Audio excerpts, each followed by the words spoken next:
Welcome to the Cake Adjacent Podcast, a once-a-week update on all things food, family, community, gardening, whatever. We call it SideCar. If it has to do with the rituals around food and holidays, making food or ticking at places, or remembering what we were eating during important times in our lives, we'll talk about it here. I am your host and bestie, Jen Coleslaw, coming to you from the soulless suburbs of Northern Virginia. Okay, Thanksgiving is done. How is everyone doing after Thanksgiving? I hope you all survived, and however your Thanksgiving was, it was exactly how you wanted it. And if it wasn't, maybe now is the time to set some boundaries for the next holiday. I was reminded this week when I was chatting with one of my friends, made right here, that we can't control how other people will behave, but we can only control how we will react to it. We can either accept or reject that nonsense, and I am definitely popping up on the side of rejecting it more and more. Certainly, some folks and situations need and deserve grace, and you can give it, but remember, it's yours to give, not theirs to expect. Okay, quick recap for us. We drove down to Ben's parents and we had a perfectly lovely time. The weather was beautiful, the turkey was deep fried but still moist, the deviled eggs were delish. Having holidays down there is so nice because the house is big and the property is large, and every morning I walk out in my jammies and my sweatshirt down to the river and out on the pier, and I greet the day with Fatness, my emotional support hippo, and we are both creatures of habit, so we love this ritual. There's also enough going on so that I can disappear for an hour or two and decompress as needed. And for someone who is as extroverted as I am, I definitely find myself getting overstimulated and needing a quiet room or a quiet place. There's also lots of gardens, so if I want to, I can grab a pair of gloves and just go outside and do chores. I am the outside relative. Interestingly enough, you will not find me in the kitchen all that much, even though I love the kitchen when I'm down there. I'm raking leaves, I'm pruning the roses, I'm weeding the herb bed that I planted 2 years ago, I'm skimming the pool, whatever. I am outside even in the bad weather.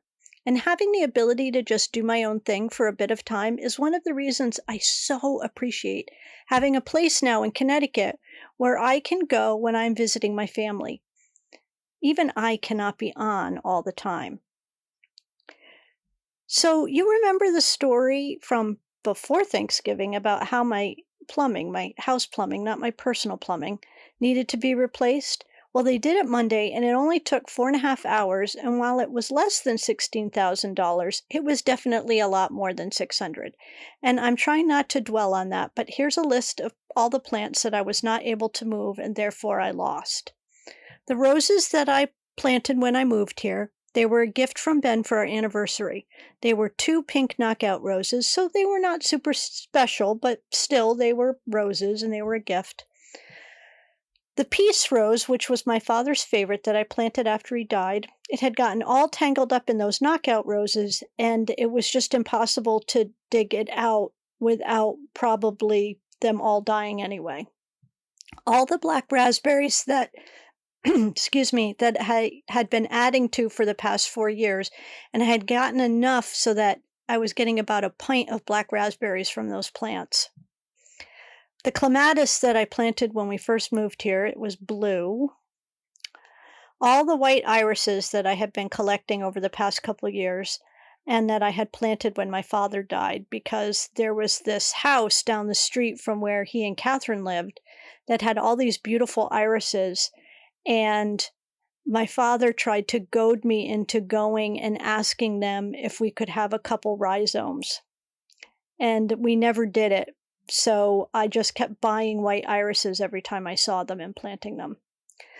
An assortment of perennials that were hardy but didn't have a lot of meaning, like some helenium and a bunch of rudbeckia and some hardy asters.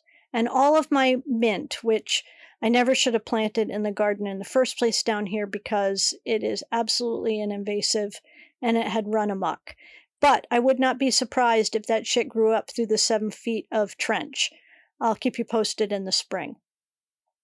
Also, a casualty to the plumbing was our blue spruce that we planted our very first Christmas here that was less than 4 feet tall in a container 11 years ago. And as of yesterday morning, or as of Monday morning, today is Wednesday, at 7:30 before the wrecking crew got here, it was easily 10 feet across and 12 feet tall.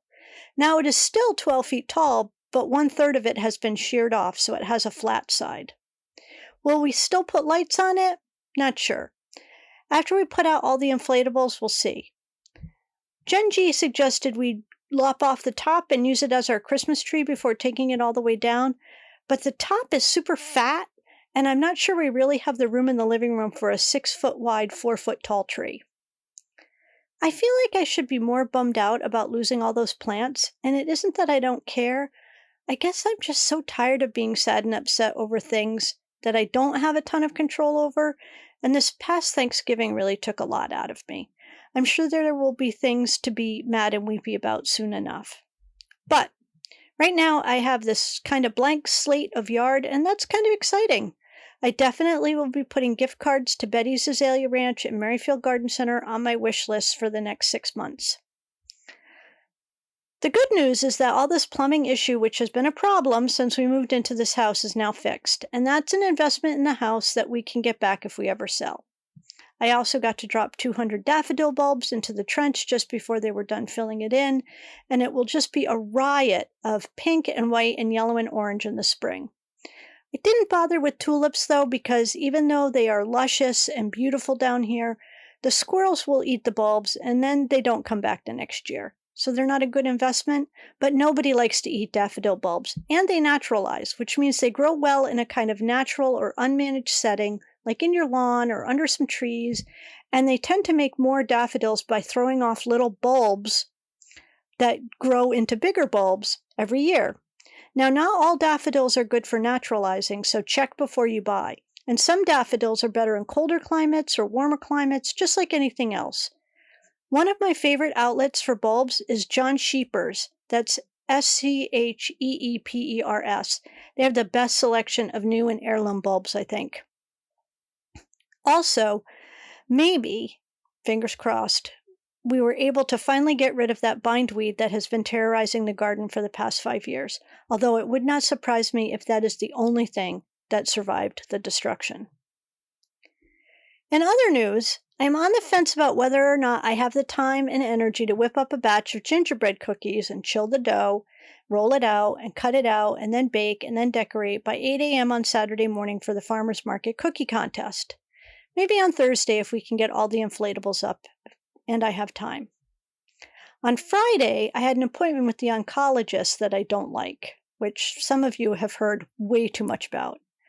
I was all set to go, and it was giving me anxiety, and I haven't seen her since March anyway, so it's not like a few more weeks will make any difference, to be honest. And I finally just decided that, in fact, I'm just going to transfer off her service to a new doctor in a new facility that also has an oncology department.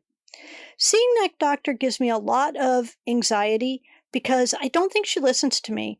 And I felt like I have had enough challenges with my health without adding, not trusting that my doctor is hearing what I'm saying. I probably have talked about this several times here already, but there's just something so difficult to me to have a female doctor who I feel is gaslighting me. Like, I hate it, but I kind of expect that kind of bullshit from male doctors, even though absolutely no doctor should treat any woman differently than they treat a man. I know, wishful thinking. But that I kind of feel like with a woman doctor, when that happens, it's just so, I don't know, egregious and offensive. She would probably say that I'm a problem patient, so I guess we're probably not a very good match anyway. So I've started the process to switch doctors and facilities within the Kaiser system. The only bummer is that there's no coconut cake bakery or container store near the new facility, which was always my reward after that appointment. Okay, switching gears. If you've looked at a calendar lately, you know it's time for a few things. Number 1, heartworm tablets for the dogs. Number 2, month-long food holidays. And number 3, rabbit for good luck. Now, look, here's the thing. This is the last month of the year, And while this wasn't the worst year ever, it sure as hell was not the best year ever. So some of you still need to do the rabbits. First thing in the morning on Thursday, before you say anything else. I know you can do it, and I'm really counting on you because I have a big mammogram in the middle of the month, and I'm going to need you to do all the rabbits. I need all the rabbits I can get, and I know that there are some of you out there who also need all the rabbits you can get, okay? So, rabbit, rabbit, or rabbit, rabbit, rabbit, first thing in the morning before you do anything on Thursday. I'll remind you on Twitter. You can also start opening all the little doors on your Advent calendar. It should come as no surprise to you that I love Advent calendars, and I have 6 of them. One is a gifted one that is a little tiny craft to try behind every door, or actually it's a drawer, and I am so excited to see what the crafts are. And then 5 that I bought for myself. Who's surprised? 2 chocolate ones, which is a Cadbury one and a Malteser one, a Haribo gummy bear advent calendar, a decorating sprinkles one from my favorite sprinkles company in Canada called Sweeta Polita, and one that awards me a small plastic dinosaur each day. I know, I am incorrigible. My favorite one is the Bon Maman one with the jams and the honey, but I did not get one of those this year, which is fine, because I still have a few of the little jars in the fridge left over from last year. I also usually like to get the Kiehl's one, which is, if you're not familiar with Kiehl's, it's a sort of a medium to high-end facial stuff. And they have my favorite face moisturizer. My favorite advent calendar of all times, though, was this mini cookie cutter one from Fox Run Cookie Cutters. And I'm so bummed that they didn't continue making them every year because they were absolutely the best. The cutters were like the size of Teddy Grahams, but they were all different shapes, mostly animals, and they were super well made. Before we get to the food holidays for December, I wanted to thank 2 of my listeners who sent in family cookie recipes. Katie sent in her great-great-grandmother's recipe for vanilla kifli, which are little crescent-shaped walnut cookies dusted with powdered sugar from Croatia, and she writes, "As a second-generation Canadian and a first-generation American, got my citizenship 13 years ago when I was 11, these cookies are one of the ways my family and I hold on to our Croatian heritage. The first time my grandma and I made them together for my Dido, Croatian for grandfather, he cried because they reminded him so much of his home. He defected at 18 to get away from the communists." Thank you so much, Katie, for trusting me with this important family recipe. Also from Croatia comes a recipe for walnut sticks from Iva and her dog Lily, and her now departed dear grandmother, written in Croatian but translated for me. These seems like they are kind of a shortbread cookie with jam and cream, and I cannot wait to make them. Thank you, Katie and Iva, for sharing your precious family memories with me. I hope I can bake them up and have them be half as good as your grandmother's. My email, should you want to share a family cookie or whatever recipe with me, is 2chocolatecakes@gmail.com. I would love to hear from you, whether you have a recipe or not. If you're looking for a recipe, if you want to send me a picture of your cat or your dog or some plant in your garden that you can't identify, who knows how long Twitter will be viable, so remember that my email is always there for you to find me. I also have a Mastodon account and a Post account and TikTok and Instagram, all under Jen Coleslaw. And please don't bother with Facebook while I have an account there. That place is trash. So there are lots of ways to find me if Twitter burns up. Okay, let's get on with the food holidays for December, shall we? Now, I can't believe that this is true, but there are only 2 month-long food holidays for December, and I find this just bonkers because it's December, which for me is a total food month. It's National Fruitcake Month and National Eggnog Month. And I'm not a big fan of fruitcake, but I absolutely respect people who both make it and enjoy it. I also don't love eggnog, mostly because I don't like brown alcohol. In non-food related month-long holidays, it's Cat Lovers Month, all the paws up, and it is Spiritual Literacy Month, and for week-long holidays, it's Cookie Cutters Week! My favorite thing to collect is cookie cutters, with those chocolate lint balls a close second. Oh, and holiday inflatables. Oh, and whirligigs, which are really just the inflatables of spring and summer. I love those. Anywho, Thursday, December 1st is National Pie Day, which is weird because I thought that was March 14th.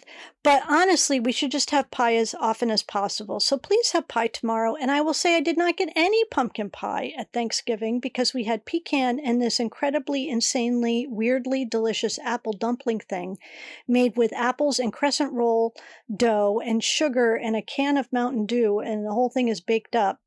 And then you eat it with ice cream, and I'm still thinking about it. But no pumpkin pie. Maybe I should make one.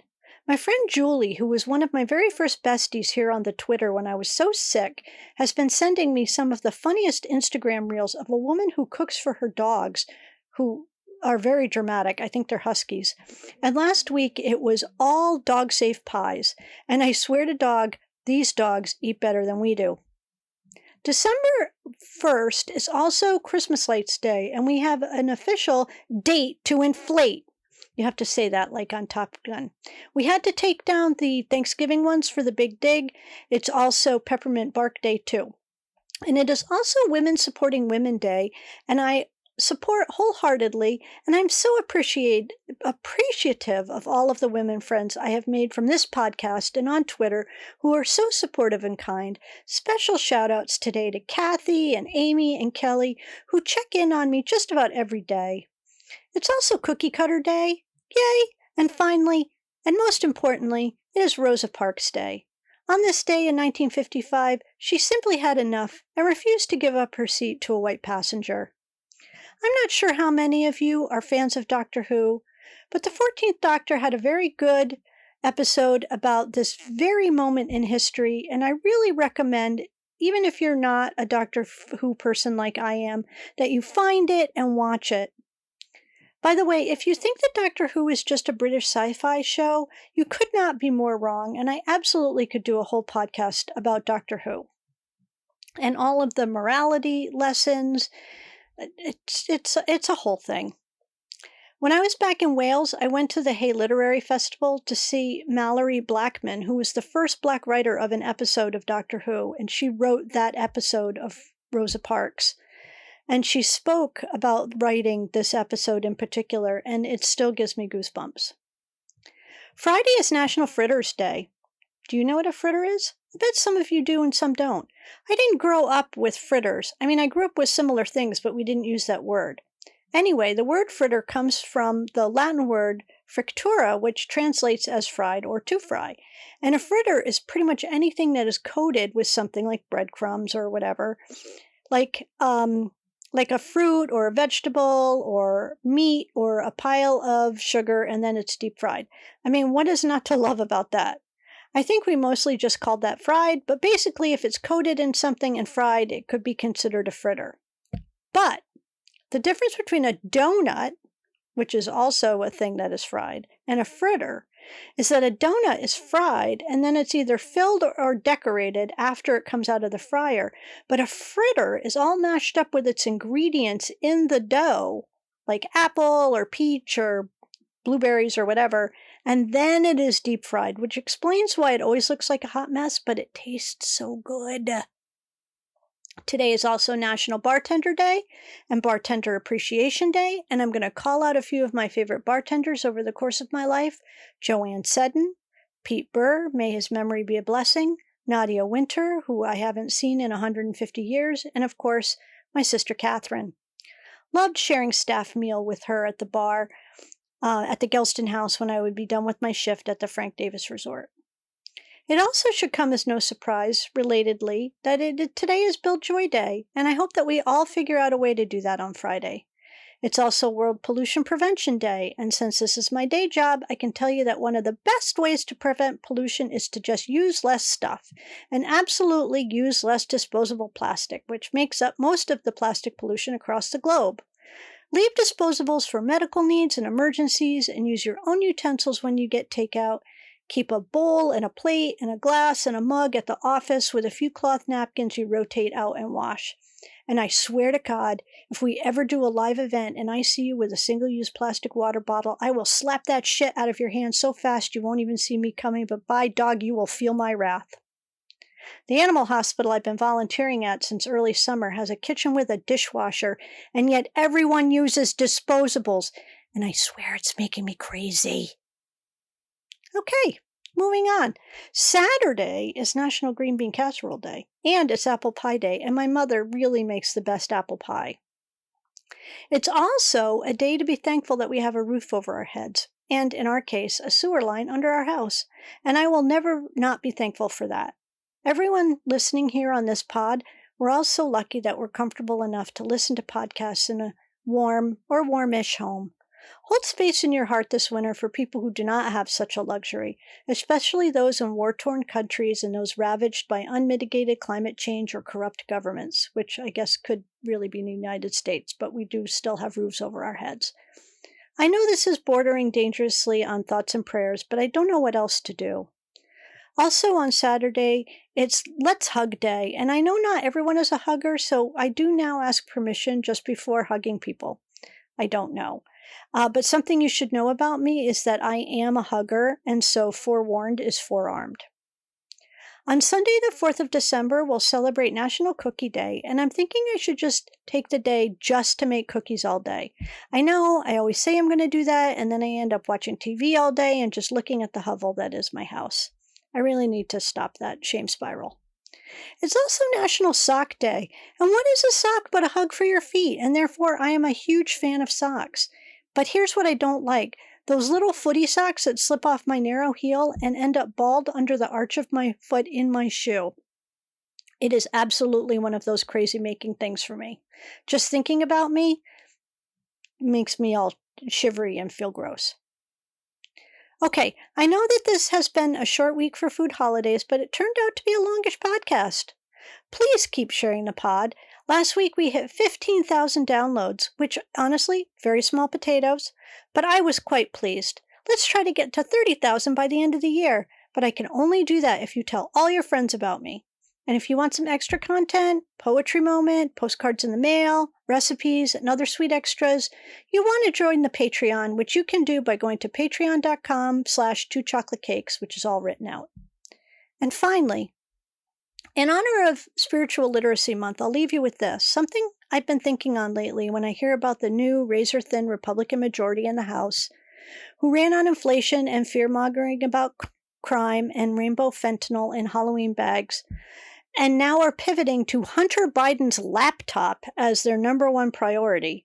And when I read the news about women's health care being outlawed across the country and political chatter about the cutting of entitlements like Social Security and Medicare, and even President, big fan of unions, talking about pushing through the rail deal that doesn't include sick days for rail workers, I'm reminded of the Gospels. And I'm not a religious person. I believe I'm a spiritual one, and I try to live by a few simple codes, like treat others how I would like to be treated, and this one. This is the one I just can't let go of these days, when I hear all these godly people preach from their political pulpits about cutting Social Security, raising the retirement age, incarcerating those with mental illness, making it harder for people to vote, denying gender-affirming care for people of all ages. The Gospels certainly have some nuance depending on who you're reading, but here's my takeaway. If it's not good news for the poor, it's not good news. You don't have to be religious or even spiritual to believe that if a policy isn't benefiting the people who need it the most, then, my friends, who is benefiting off keeping people poor? Who is profiting off of human suffering? Politicians? Stockholders? Preachers? Corporations? Billionaires? You? See you next week.